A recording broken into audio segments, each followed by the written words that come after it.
બિલકુલ yes. Good morning. તમે જુઓ તો જે રીતે આપણને લાસ્ટ અઠવાડિયે આપણે એક વસ્તુ વારંવાર કહેતા હોય કે સાપ્તાહિક જે રીતે તમે જો પરફોર્મન્સ જોવા મળતું માર્કેટ હાલ કન્સોલિડેટ રેન્જમાં છે અને હજુ પણ હું એ જ કહેવા માંગીશ કે માર્કેટ હજુ પણ કન્સોલિડેટ રેન્જમાં છે કારણ કે જે પર્ટિક્યુલર જે સર્ટેન લેવલ છે ને એની બહાર માર્કેટ નથી જઈ રહ્યું, કાં તો ઉપર કાં તો નીચે બંને તરફ. તો કયા લેવલ છે આવો સમજવાનો પ્રયત્ન કરીએ. પહેલાં નિફ્ટીની જો વાત કરવા માંગીશ તો નિફ્ટીનો ડેઇલી ચાર્ટ તમે જો તો ત્યાં આપણને જોવા મળશે છેલ્લા 2 અઠવાડિયા તમે ચાર્ટ જોશો એટલે કે 10 ટ્રેડિંગ સેશન આપણને સતત કહેવાય ને કે તમે જોશો ને કે લોઅર હાઈ બનતા જોવા મળે છે. અહીંયા તમે જોશો ને સતત એક આપણે ધીરે ધીરે આ કેન્ડલ નાની નાની બનતી, પરંતુ તમે જો સતત આપણને ઘટાડો આવ્યો છે અને બધી નાની કેન્ડલનું કારણ આપણને ખ્યાલ છે કે જે સેલરી CS સિસ્ટમ આવી છે ત્યાંથી આપણે કોઈ ગેપ અપ ગેપ ડાઉન મોટું ઓપનિંગ થયું નહીં, બિલકુલ ફ્લેટ ઓપનિંગ આપણને થાય છે. અને હવે તમે જુઓ તો આ છેલ્લા 5 ટ્રેડિંગ સેશન આપણને એટલે કે લાસ્ટ અઠવાડિયાનો કારોબાર કોઈ જ મોટી કહેવાય ને કે મોમેન્ટમ આપણને ત્યાં નથી જોવા મળી રહી.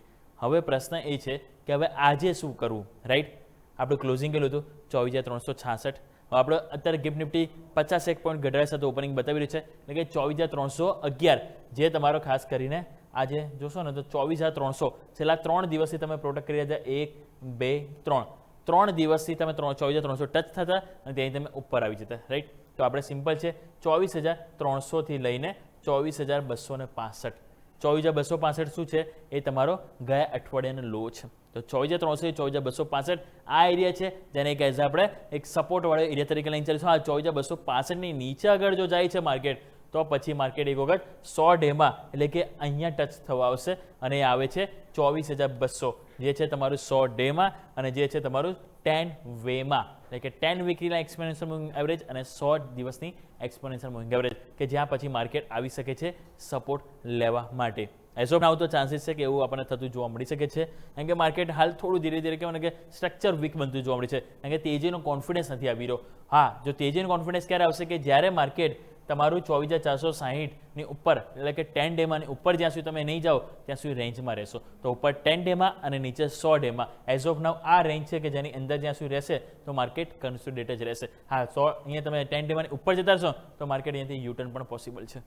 આવો વીકલી ચાર્ટ નજર કરો તો વીકલી ચાર્ટમાં પણ તમને જોવા મળશે કે કોઈ જ ખાસ તમે જુઓ તો આપણને જે કહેવાય ને કે જે એક યુટર્નની જે અપેક્ષા છે લાસ્ટ ટુ લાસ્ટ વીક જે આપણને જે ગેપ અપ ઓપનિંગ બાદ આપી હતી ને, પરંતુ ત્યારે પણ આપણે શું થયું હતું ડોજી કેન્ડલ બની હતી એટલે આપણે શું કીધું હતું એ માર્કેટનો વ્યૂ નક્કી નહીં કરે. હવે ડોજી કેન્ડલ બન્યા બાદ તમે એક લોઅર એટલે કે નેગેટિવ કેન્ડલ બનાવી છે એટલે હવે એવા ટાઈમે 24,256 આ 24,265 જે આપણે વાત કરીએ ને કે ગયા અઠવાડિયાનો લો છે એ અને સાથે આપણે 24,200 આ એરિયા છે જેને આપણે સપોર્ટ તરીકે રિસ્પેક્ટ આપીશું. બાકી નવી તેજી માટે 24,460 છે એને જ આપણે ધ્યાન પર રાખીશું. આવો વાત કરીએ અહીંયા ઓપન ઇન્ટરેસ્ટ. ઓપન ઇન્ટરેસ્ટમાં તમે નજર કરો તો ત્યાં આપણને ખાસ કરીને જોવા મળશે તો એ છે 24,300 જે આપણે વાત કરી રહ્યા છીએ કે આજે ઓપનિંગ બાદ બહુ ઇમ્પોર્ટન્ટ રહેશે. કેટલું છે 1 કરોડ અને આગળ 24,500 કે જ્યાં છે 1 કરોડ. એટલે બે વચ્ચે ફાઇટ છે કોલેટેસ પુટેટેસ અને એની વચ્ચે તમારું પીસાઈ કયું રહ્યું છે લેવલ 24,400.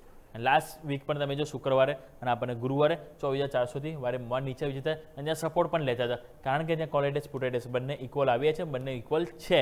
તો આજે ઓપનિંગ બાદ 24,400 પર ટકીશું તો 500 તરફ અગર નહીં ટકતા તો 300 તરફ અને 300 નીચે પણ જઈ શકીએ છીએ. વાત કરીએ બેંક નિફ્ટી. બેંક નિફ્ટી તમે નજર કરો તો ત્યાં પણ આપણને ડેઇલી ચાર્ટમાં તમે જો તો અહીંયા પણ સતત ધીરે ધીરે કહેવાય કે એક લોઅર હાઈ ફોર્મેશન બની રહે છે. અને બીજી વસ્તુ અહીંયા સિમ્પલ જો 57,500 તમારું ક્લોઝિંગ હતું તો 57,500 57,250 આને સપોર્ટ તરીકે લઈને ચાલીશું. આની અંદર છો ત્યાં સુધી વેલ એન્ડ ગુડ. અગર જો તમારું 57,250 તૂટે તો એકવાર 57,000 તરફ જઈ શકો અને ઉપરની તરફ નવી તેજી માટે 10 ડેવાની ઉપર જઈને ટકવું જરૂરી છે જે આવે છે 57,630. સો ઉપર પણ 57,630 થી 57,800 આ એરિયા છે કે જ્યાં માર્કેટ એક વખત રેઝિસ્ટન્સ નડી શકે છે.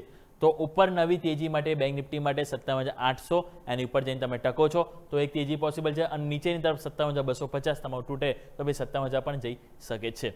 વાત કરીએ વીકલી ચાર્ટ. વીકલી ચાર્ટ તમે નજર કરો તો ત્યાં પણ આપણને જોવા મળશે કે જે રીતે કારોબાર આપણને જોવા મળ્યો છે તો તમે નજર કરો એક સ્ક્રીન ઉપર તો વીકલી ચાર્ટ ત્યાં પણ એક્ઝેક્ટલી તમે 10 વીમાં સપોર્ટ લીધો. તમારો લો કેટલો બને તો 57,158. તમારો 10 વીમાં કેટલો 57,228. તો એટલા માટે મેં કીધું 57,250ને રિસ્પેક્ટ આપીશું. અગર એની આજુબાજુ આવે છે તો એક વખત યુટર્ન પોસિબલ છે પરંતુ નથી આવતું તો તમે નીચે 57,000 પણ આવી શકે છે.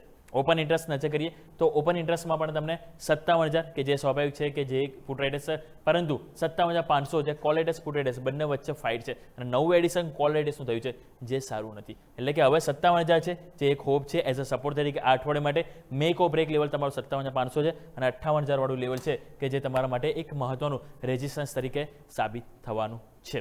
તો આપણે જેમ વાત કરી પ્રમાણે હજુ પણ માર્કેટ રેન્જ બાઉન્ડ છે, 10 ડેમાં છે, બસ એને રિસ્પેક્ટ આપીશું એઝ અ સપોર્ટ તરીકે નિફ્ટી અને બેંક નિફ્ટી બંનેમાં. યસ. ઓકે, તો આ છે તમામ સંકેતો કે જેને ધ્યાન પર રાખીશું. આભાર યુમેક આપનો અમારા સાથે જોડાવા માટેના તમામ ડિટેલ્સમાં.